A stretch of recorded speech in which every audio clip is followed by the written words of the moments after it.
So thank you all so much for taking the time to attend the virtual warm session. And I'm also looking forward to hearing the talk by Dave after my talk. It should be a very interesting session today. So my name is Jyoti Iyer. I'm an assistant professor at the University of Tulsa. And today I'm going to tell you about our studies on the role of a chromatin remodeling protein called CHD1 as a novel regulator of centriole duplication in C. elegans. So as we get started with the talk, I think it's very important for us to learn what centrosomes are for those people who are not familiar with centrosomes. So each centrosome is composed of a pair of barrel-shaped, perpendicularly oriented centrioles, including a mother centriole and a daughter centriole. So as you can see in this cartoon here, this is the mother centriole, which is the older of the two centrioles. And this is the daughter centriole that assembles adjacent to the mother centrioles at right angle to it. And the mother and the daughter centrioles are surrounded by an electron-dense cloud called pericentriolar material, or PCM. So the two centrioles along with the PCM together makes up a centrosome. So all of us know that chromosomes are replicated at the S phase of the cell cycle. So along with the chromosomes, the centrioles are also duplicated at the S phase of the cell cycle.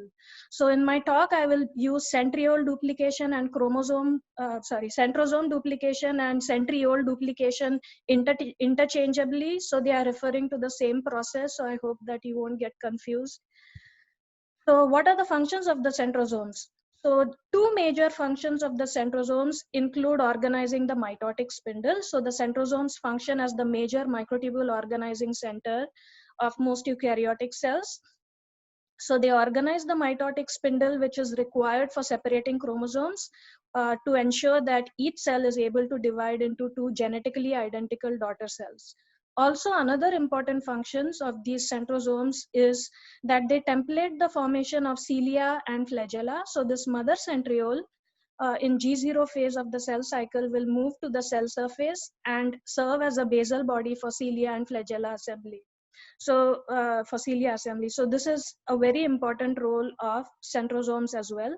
We'll be focusing more today on the function of the centrosomes in organizing the mitotic spindle. So the centriole duplication occurs in a very canonical way.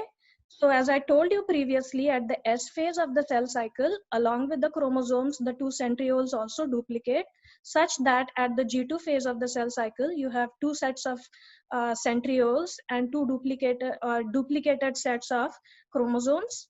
So during the metaphase stage of mitosis, the two centrosomes move apart and establish poles of the mitotic spindle, which will enable segregation of chromosomes into two genetically identical daughter cells.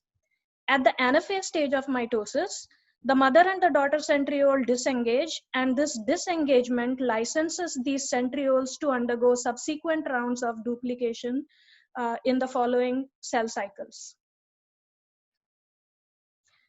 So it's very critical that centriole duplication occurs once and only once during each cell cycle. So mistakes in the process of centrosome duplication can be very costly. So if you notice here, it's very important that only two centrosomes are present during metaphase to ensure that a bipolar spindle is formed during the metaphase stage of mitosis. So you can imagine that if this process of centrosome number control is disrupted, then you can end up with either just one centrosome or more than two centrosomes. And both of these are very harmful for the cell, because a failure of centrosome duplication can lead to the formation of monopolar spindles, while overduplication of centrosomes can cause multipolar spindles. And in both these cases, proper chromosome segregation will be impaired. And therefore, it's very important to make sure that proper numbers of centrosomes are the process of centrosome duplication is regulated properly. So either you can have defects in centrosome duplication, the process itself, so that more than one daughters can form adjacent to each mother centriole, or it's possible that duplication occurs multiple times. So due to these reasons, our lab is very interested in identifying new proteins that regulate centrosome duplication. Also, we are interested in studying proteins that regulate centrosome duplication because defects in these proteins can cause many diseases, including cancer and primary microcephaly. So Andrew Holland's lab published a pioneering paper a few years ago in which what he did was he overexpressed a master kinase that is involved in regulating centriole duplication in mice.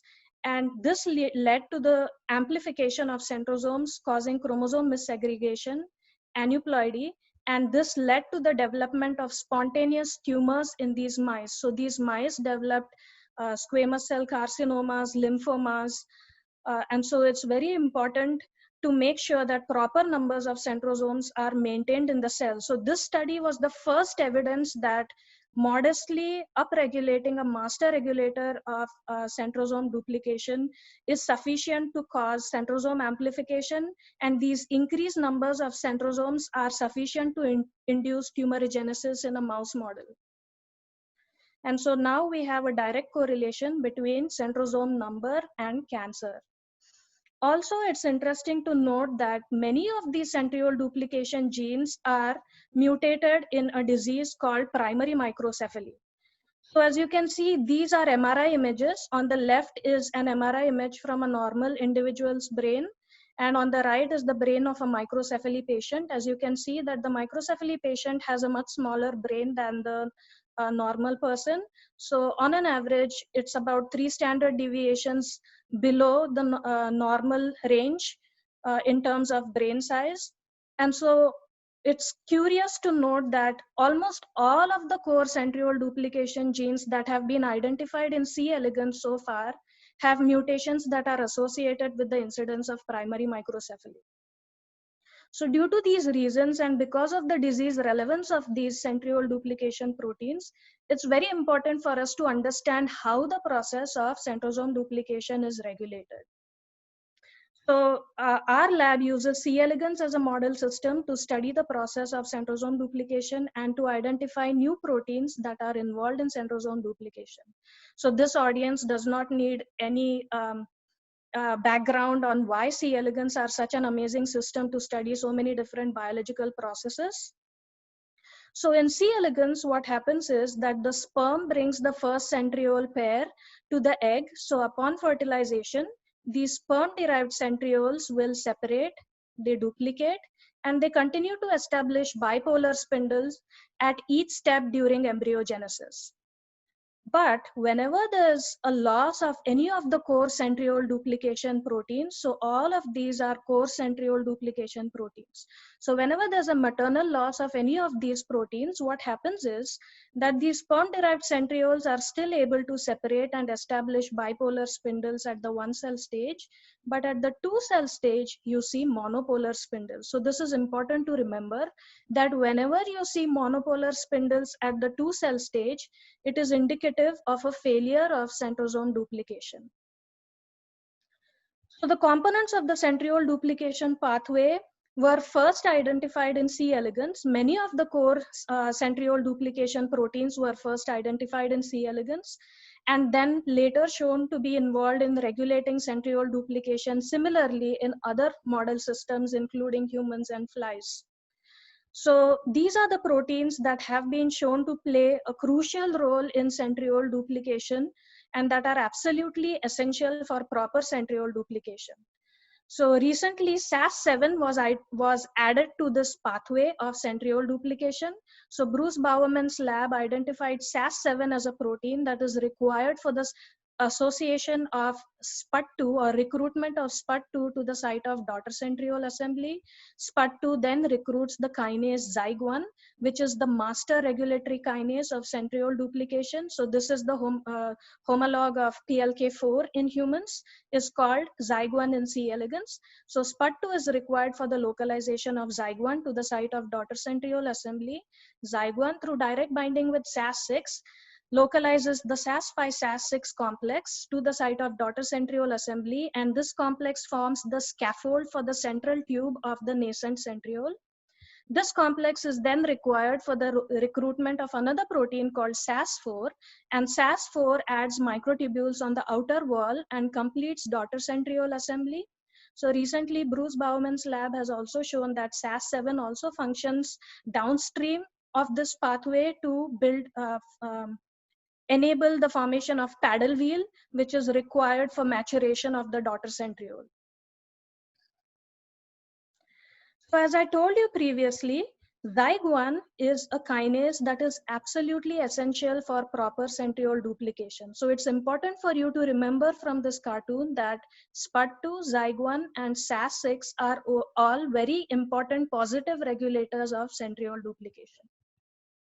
So ZYG1 is absolutely critical for centriole duplication. So we have isolated a mutation in the ZYG1 gene called ZYG1-IT25. So this is a temperature sensitive point mutation in the ZYG1 gene. And in these ZYG1-IT25 mutants at the restrictive temperature, duplication fails. And this causes monopolar spindles at the 2-cell stage. So I'm going to play movies of C. elegans embryos now.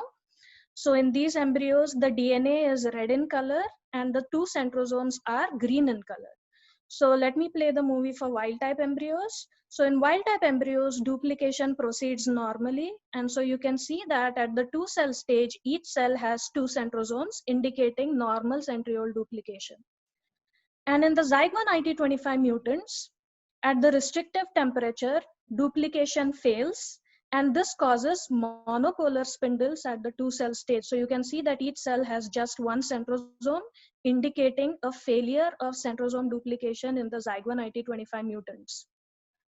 So C. elegans embryonic divisions are very reliant on proper centriole duplication. So because centrosome duplication fails in the ZYG1-IT25 mutants, these embryos fail to divide properly, and therefore all the embryos or all the eggs that are laid by these ZYG1-IT25 mutant worms at the restrictive temperature fail to hatch due to a failure of proper centriole duplication.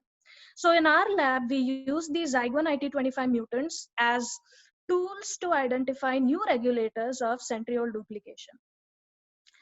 So the crux of this presentation is this protein called CHD1. So let me give you some more background about this protein. So CHD1 is also referred to as chromodomain helicase DNA binding protein 1, and this is a widely conserved chromatin remodeling protein. So what CHD1 does is it transfers histones to DNA in an ATP dependent manner, and by performing nucleosome chromatin remodeling, CHD1 is able to control gene expression. So CHD1 has been shown to function as both a positive as well as a negative regulator of gene expression. And we are also interested in studying this protein because it is the second most widely deleted tumor suppressor gene in prostate cancer. And so far, no one has shown any involvement of CHD1 in the process of centriole duplication. So as I mentioned previously, CHD1 functions as both an activator as well as a repressor of transcription, but studies have shown that CHD1 is mostly involved in the assembly of transcriptionally active chromatin. So why did I get interested in studying the role of CHD1 in C. elegans? So I found that CHD1 occupied the promoters of centrosomal genes in human as well as in mouse embryonic cells. So it was curious to me as to what CHD1 was doing, potentially regulating the expression of centrosomal genes. So I probed the literature to check and see if there's any other connection of CHD1 to centriole duplication. So I found this paper from Tim Stern's lab that was published in the Journal of Cell Biology. So in this particular study, what they did was they pulled down Xenopus zygote, which is called PLX4, in Xenopus egg extracts, and they identified the associating proteins by mass spectrometry. So in this study, as you can see in this table here, CHD1 was identified as one of the proteins that interacted with the master regulator of centriole duplication. So in this particular study, the authors focused on the role of CEP152 in the process of centriole duplication, but the role of CHD1 association with Xenopus zygote was not addressed in this study. So this made me very curious as to why CHD1 is associating with the master regulator of centriole duplication. I also found another study in Drosophila. So in Drosophila embryos, they found that um, embryos that lacked CHD1, so these are embryos from CHD1 null flies, had spindle defects. So if you can see, there are nice bipolar spindles assembling in wild type fly embryos, whereas in the CHD1 null flies, you can see that there are spindle defects, like this is a tripolar spindle. Also, if you look at the astral microtubules, the astral microtubules are nice and long in these wild type fly embryos, whereas when CHD1 is knocked out, there is a shortening of these astral microtubules, thereby suggesting that CHD1 is possibly playing a role in some aspect of centrosome function. I also looked at the localization of CHD1 in this study, and the authors found that CHD1 localized to potentially the centrosomal region in Drosophila S2 cells. So all of these data combined together made me want to investigate the role of CHD1 in centrosome duplication in C. elegans. So the fact that CHD1 localizes to the promoters of centrosomal genes, that it associates with a master centriole duplication regulator, and also that its depletion causes spindle defects and it associates with what appears to be the centrosomes, suggests that CHD1 could play a role in regulating centriole duplication. So in order to study what role CHD1 plays in centriole duplication in C. elegans, I turned to CRISPR-Cas9 editing. What I did was I used CRISPR to delete the entire endogenous CHD1 gene and I replaced it with superfolder GFP. So the CHD1 gene is close to 6 kb. So I made a clean deletion of the entire CHD1 gene and replaced it with superfolder GFP. So this strain serves two purposes. Firstly, it will tell us what is the role of CHD1 normally in worms, what is the biological role of CHD1. And secondly, this also functions as a transcriptional reporter because superfolder GFP is being expressed under the control of the CHD1 promoter and the 3' UTR. So basically, wherever we see expression of superfolder GFP will tell us that CHD1 is expressed in those cells. I confirmed the strain by both sequencing as well as by qPCR. So you can see here that in the CHD1 deletion mutants, which are named as CHD1BS122, you can see that the CHD1 transcript is gone, indicating that our deletion has been successful. So then I proceeded to question whether CHD1 is an essential gene in C. elegans. So there aren't many studies pertaining to CHD1 in C. elegans. So this was an important question to ask. Also, CHD1 has been shown to play an essential role in many other model organisms, including mice, humans, as well as in Drosophila. CHD1 is an essential gene, but in yeast it is not essential. So we wanted to check if it was essential in C. elegans. So I performed embryonic viability assays at different temperatures. So at 16 degrees, 20 degrees, as well as at 25 degrees. What I found was that the deletion of CHD1 does not have a statistically significant difference in embryonic viability at any of the temperatures that we assessed embryonic viability at. So these data suggest that CHD1 is not an essential gene in C. elegans. We also wanted to determine whether the loss of CHD1 has any effect on brood size. So next I proceeded to ask whether the deletion of CHD1 affects brood size. And to answer this question, I performed brood counts at different temperatures, 16, 20, and 25 degrees. So what we found was that at both 16 degrees and 25 degrees, there was a statistically significant decrease in brood size in the absence of CHD1.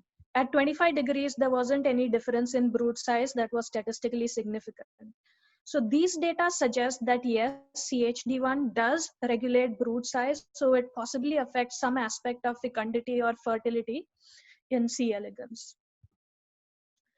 Next, we wanted to know in which tissues is CHD1 expressed in C. elegans. So this brings us back to the strain that we generated. So remember, I told you that the CHD1 deletion strain has CHD1 replaced with superfolder GFP. So the expression of superfolder GFP will tell us in which cells or tissues CHD1 is expressed. So we performed a microscopic analysis of worms expressing superfolder GFP from the CHD1 promoter. And I found that CHD1 is localized to all cells, or CHD1 is expressed in all cells of C. elegans. So you can see the different regions, the distal gonad, proximal gonad, and also in the embryos, expression was seen throughout the worms of expression of CHD1 was seen throughout the worms. Next, I wanted to know, does the deletion of CHD1 have any effect on centriole duplication? So this was the main question that we wanted to answer for our project. So in order to answer this question, what I did was I crossed the CHD1 deletion into the Zyg1 IT25 background. So just to refresh your memory, Zyg1 IT25 is a point mutation in the Zyg1 gene, which at the restrictive temperature causes a failure of centrosome duplication, and this results in almost 100% embryonic lethality.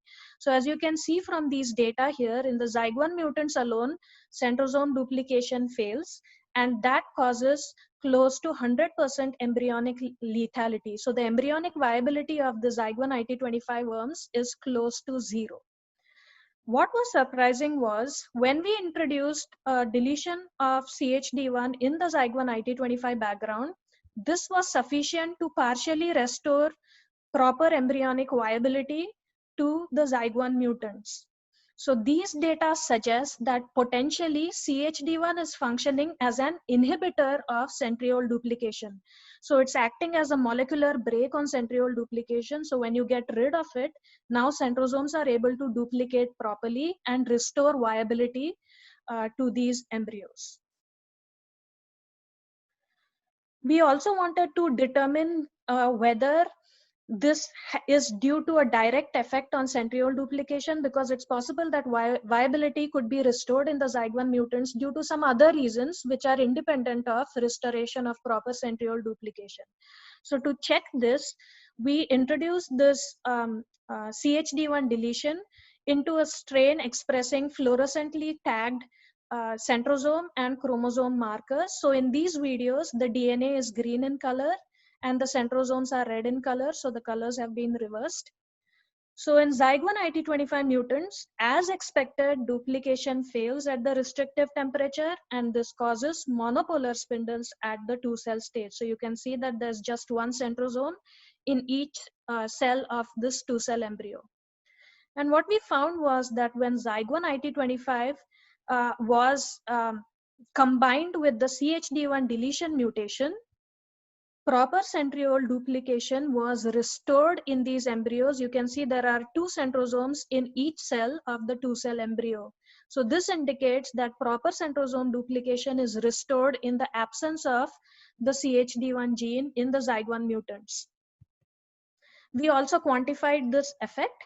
And so you can see that about 30% of the centrosomes duplicated normally upon the deletion of CHD1. So I just included this cartoon here to show you that this assay was performed in a slightly different genetic background. So this BS185 strain also has a complete deletion of CHD1. The only difference is that in this particular strain, we have not replaced the CHD1 gene with superfolder GFP because it would have confounded our microscopic analysis. In any case, you can see that in the Zyg1 mutants, there is no proper centriole duplication. All of the centrosomes fail to duplicate in the Zyg1 mutants, whereas 30% of the centrosomes duplicate normally in the absence of CHD1. And these are just stills from the movie that I showed you. So again, these data indicate that CHD1 functions as an inhibitor of centrosome duplication. Next, I wanted to know where does CHD1 localize in C. elegans. So from our all the studies that have been done in other model organisms, we know that CHD1 is a chromatin remodeling protein. So we would expect it to localize to the nuclei. But I wanted to know whether it really does so in C. elegans. So in order to answer this question, I again turned to CRISPR. This time what I did was I fuse the endogenous CHD1 gene with superfolder GFP. So this will serve as a translational fusion, and this strain will enable us to know where does CHD1 localize in C. elegans embryos. Also, the expression of CHD1 superfolder GFP was confirmed by Western blot analysis. So we could detect a band close to the expected molecular weight of CHD1 superfolder GFP in our strain consisting of the translational fusion of CHD1 with superfolder GFP. And this strain was also confirmed by DNA sequencing. So next, again, we turn to microscopic analysis to determine where CHD1 localizes in worms. And so what we saw was that, as expected, we did find localization of CHD1 superfolder GFP to the nuclei. So you can see it very clearly localizing to the germline nuclei. However, I must point out here that uh, although we do know from the transcriptional reporter that CHD1 is expressed in the embryos, the translational fusion does not localize to the nuclei in these embryos.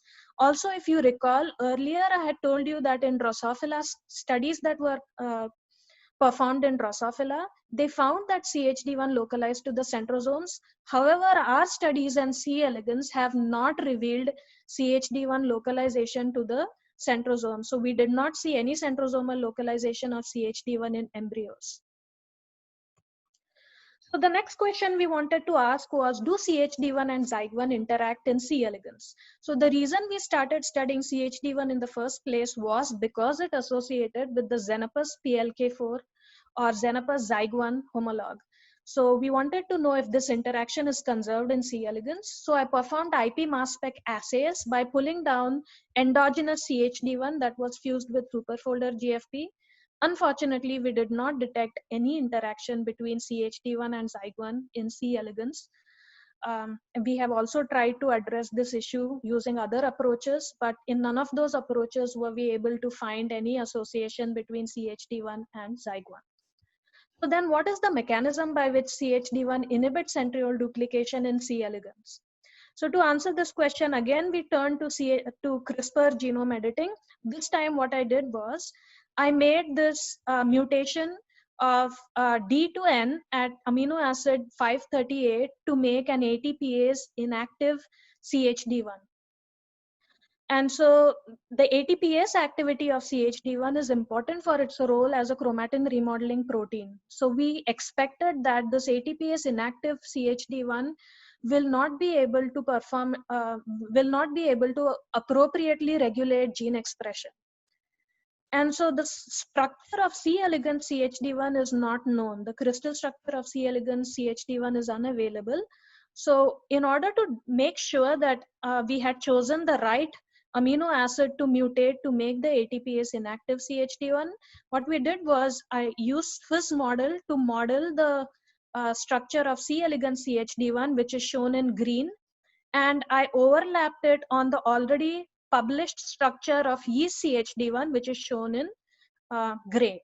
So as you can see, both of the structures align almost perfectly with each other, and this is the residue that I had chosen to mutate. The orange is the C. elegans residue and the blue is the yeast residue. So these residues also align very well with each other, which suggests that I have chosen the right amino acid to mutate. So then I wanted to check if the expression or the localization of this ATPase inactive CHD1 is similar to wild type. So to check the expression, I performed a Western blot and I saw that the expression levels of both wild type CHD1 and the ATPase inactive CHD1 appeared similar. So this mutation is not affecting the expression of CHD1. I also looked at localization of this mutant protein, the ATPase inactive CHD1, and compared to that of wild type CHD1. So as you can see here, the localization pattern of both wild type and ATPase inactive CHD1 is quite similar.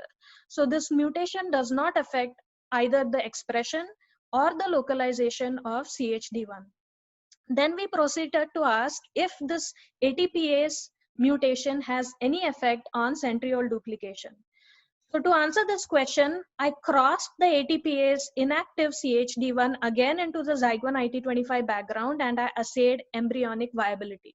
So if you recall, I told you that we expect embryonic viability to be a direct readout of centrosome duplication. So in the Zygon IT25 mutants, centrosomes fail to duplicate, and this causes in almost 100% embryonic lethality. So most of the embryos that are laid by these worms, eggs fail to hatch.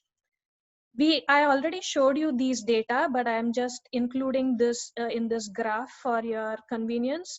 So when you knock out CHD1 in the Zygon background, proper centrosome duplication is restored, and this partially restores proper embryonic viability to these Zygon mutant worms.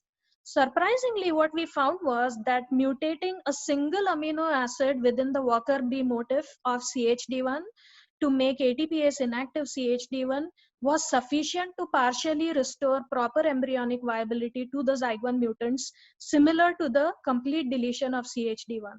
So these data told us that the ATPase activity of CHD1 is important for its role in regulating centriole duplication. Because CHD1 is a chromatin remodeling protein, the next logical question to ask was, are the levels of any of the known important centriole duplication proteins altered in the CHD1 deletion mutants? And so we found that the levels of two important regulators of centriole duplication, SPUT2 and SAS6, were elevated in CHD1 deletion mutants as compared with the wild type.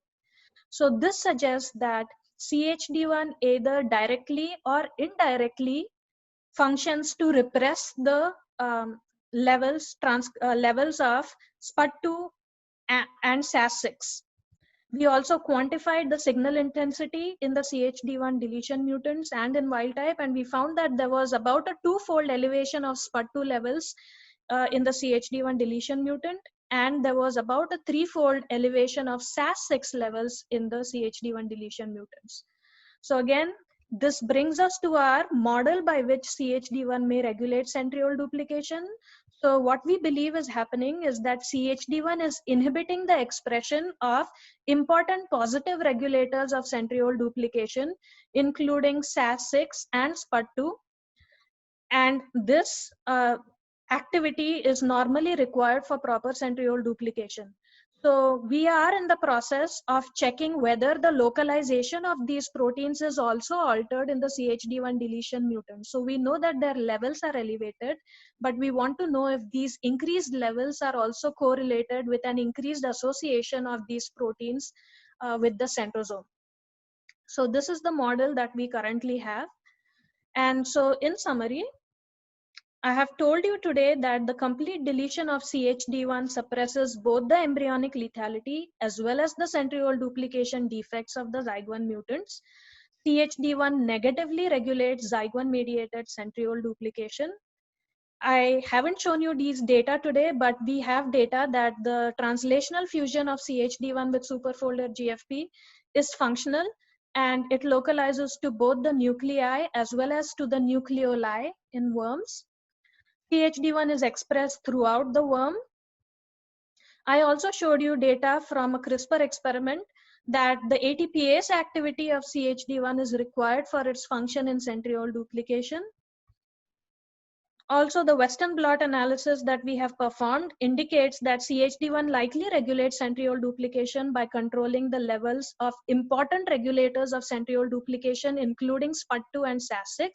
We also have some evidence that other regulators of centriole duplication are also affected by the loss of CHD1. However, due to time constraints, I didn't have a chance to show you that data today. So in the future, our immediate future directions are, firstly, we would like to quantify centrosomal fluorescence intensity of SPUT2, SAS6, as well as other centriole duplication proteins in the CHD1 null worms.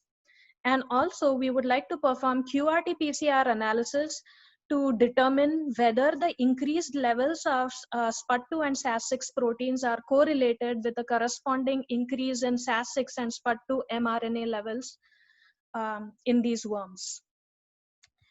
So with that, I would like to thank the people who helped perform this work. So Amy Smith and Mary Bergwell are both students in my lab. They helped perform some of the experiments. A special thanks to Kevin O'Connell. So this project was initiated when I was a postdoc in Dr. O'Connell's lab at the NIH. So some members of the O'Connell research group have also been involved in this project. I would also like to thank the Chemistry Summer Undergraduate Research Program, the Tulsa Undergraduate Research Challenge, and the NIH Intramural Research Program for funding. And with that, if we still have time, I'm happy to take any questions or listen to any suggestions that you might have. All right. Thank you very much, Verity. It was a very nice talk. I think we went a little bit above the time, so I'm just going to ask one question and copy paste the one that have been asked already on the Slack channel. Like that, you can reply. Sure. Sure. So I'm going to ask a question from